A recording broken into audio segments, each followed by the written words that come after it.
Независниот синдикат за здравство го поздравува новото покачување на платите на вработените во итната медицинска помош, гериатрија, интензивците на детска клиника, физичари на онкологија, но и фармацевтите во јавното здравство.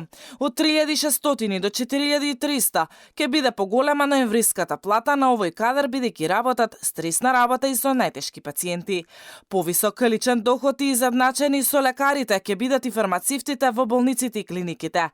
Според Бојчевски, ова е огромен чекор и доказ дека здравствениот систем се зајакнува и подобрува. Согласување на колективните договори со минималната плата, со согласување на унифициран колективен договор би дошло до поголеми зголемување на личните доходи на овие вработени и еден нивни мотив за да останат во државата, а не да бидеме расадник за западноевропските земји. Синдикалците оценуваат дека покрај платите голем чекор напрете и тоа што до крајот на оваа година околу 1000 вработени во јавното здравство ќе добијат договори на неопределено време. Најдоа сенс да им се средат животите на овие луѓе, да имаат некоја иднина за се со цел за да обстанат тука, за да оформираат фамилии, бидејќи нарочито грото од овие поголема група од овие луѓе беа млади луѓе кои што можеа да земат карта во еден правец, но поради нивниот патриотизам останаа во државата, школувани се во државата и понатаму